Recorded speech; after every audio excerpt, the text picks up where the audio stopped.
శ్రీమాత్రే నమః. శివాయ గురవే నమః. అమ్మవారికి ఏవే నైవేద్యాలు పెట్టాలి అని చూసుకున్నప్పుడు అమ్మవారి గురించి ఏది ఎత్తుకోవాలన్నా ఎక్కువ కష్టపడకుండా లలితా సహస్రాన్ని ముందు పట్టుకుందాం. గుడాన్న అని అందులో వచ్చిందిగా. గుడాన్నం అంటే బెల్లపు అన్నం, అన్నంలో బెల్లాన్ని వేసి ఉడించేటటువంటి అన్నం ఒకటి. గుడాన్న ప్రీత మానస అన్నారు కాబట్టి అది అమ్మవారికి ఎక్కువ ఇష్టమైన దాని కింద పేర్కొన్నారు. ఇంకొకటి ఏది, ఈ గుడాన్నము మధుర పదార్థము అమ్మవారికి చేయడం ద్వారా సర్వశుభాలకి అది పనిచేస్తుంది. రెండవది, ఎవరైనా శుక్రుడి పరంగా వాగలేదు అనుకున్న రకంగా ఉన్నవారు లేదా ఐశ్వర్యాన్ని అపేక్షించేవారు, దధ్యన్నాసక్త హృదయ అంటే దధ్యాన్నం పెరుగన్నం, చక్కటి పెరుగు, కుదిరినంత వరకు ఆవు పాలతోటి వీరు తోడి పెట్టి ఉంచిన పెరుగు, ఆవు పాలతో ఉన్న దాన్ని వాడండి శ్రేష్టం. ఆవు పాలతో ఉన్న పెరుగు ఎక్కువ కారాలు అవి వేయకుండా చక్కగా సాత్వికంగా ఉండేట్టుగా పెరుగన్నం.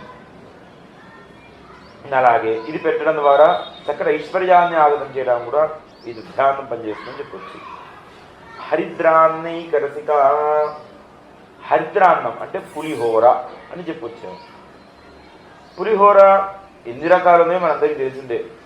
కొబ్బరితో చేసేది ఉంది, చింతపండుతో చేస్తాం, నిమ్మరసంతో చేస్తాం, రకరకాలు. ఏదైనా శాస్త్రంలో అయితే ప్రధానంగా చెప్పింది పులిహోర అని చెప్పారు, హరిద్రాన్నం అని చెప్పారు. కాబట్టి హరిద్రాన్నాన్ని కూడా అమ్మవారికి నివేదన చేయొచ్చు. ఈ హరిద్రాన్నాన్ని చింతపండుతో కానీ కొబ్బరితో కానీ ప్రధానంగా ఆవబెట్టి పులిహోర చేసే విధానం ఒకటి ఉంది.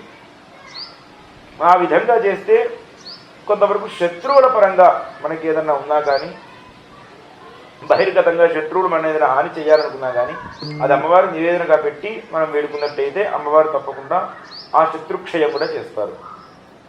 లేదంటే మిగతా పులిహోర ఏదైనా పెట్టవచ్చు, అది కూడా ఆ రకమైన ఫలితాన్ని ఇస్తుంది.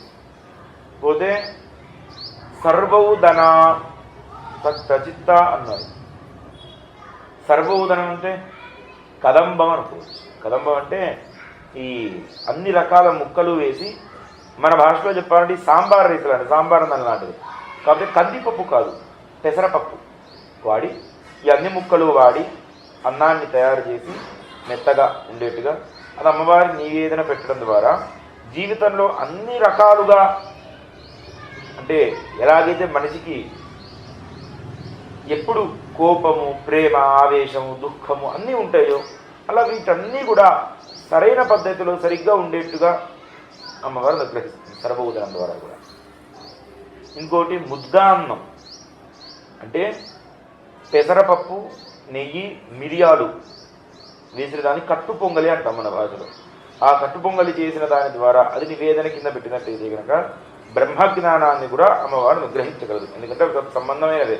ఆవు నెయ్యి కావచ్చు, మిరియాలు కావచ్చు, పెసరపప్పు కావచ్చు, ఇవన్నీ కూడా బ్రహ్మ సృష్టిలో ఉన్నవి కాబట్టి తద్వారా తొందరగా అమ్మవారి అనుగ్రహాన్ని పొందవచ్చు. మరి పండ్లు, సంతానం కోసమని ప్రయత్నం చేసేవారు పండ్లలో గింజ ఉండే పండ్లు, దానిమ్మ, జామ, ఈ రెండు పండ్లు ప్రధానంగా చెప్పొచ్చు. బీజాపూర ఫలం కింద అంటాం. ఇవి పెట్టడం ద్వారా సంతానాభివృద్ధిని చక్కగా పొందవచ్చు. అలాగే మన మనసులో ఉన్న కోరిక పూర్తిగా నెరవేరాడడానికి వాడేదే పూర్ణ ఫలం. ఈ పూర్ణ ఫలం కింద ఇవి వస్తాయి, దానిమ్మ, జామ కావచ్చు. అలాగే ప్రధానంగా కొబ్బరికాయను కూడా తీసుకోవచ్చు పూర్ణ ఫలం ద్వారా. అలాగే అమ్మవారి నివేదనలో క్షీరాన్నం అంటే ఆవు పాలతోటి చేసిన అన్నం, పాయసాన్నం, ఇది అమ్మవారికి ప్రీతికరం. ఎందుకంటే ఆవు పాలు చంద్రుడికి సంకేతం.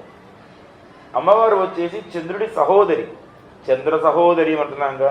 ఐశ్వర్యపరంగా కావాలనుకున్నవారు ఆవు పాలు, చక్కెర లేదా ఆవు పాలు, బెల్లంతో తయారు చేయబడిన అన్నాన్ని అమ్మవారి నివేదన పెట్టడం ద్వారా చక్కటి ఐశ్వర్యాన్ని పొందే అవకాశాలు ఎక్కువ. వీటితో పాటు ఇవే పెట్టాలా అన్న నైవేద్యం అన్నప్పుడు లేదు, సాత్విక ఆహారంగా ఉన్నవి అంటే కూరగాయలు వాడి ఉల్లి వెల్లుల్లి వాడకుండా చేసిన నైవేద్యాలని అమ్మవారికి మనం తినే భోజనంలాగా చక్కగా విస్తరాకులో వడ్డించి కూడా నైవేద్యం కింద పెట్టవచ్చు. తద్వారా అమ్మవారి చెప్పుకున్న అనుగ్రహాన్ని పొందడం నిశ్చితం. ఈ వారాహి నవరాత్రుల్లో 9 రోజులు ఉన్నాయి.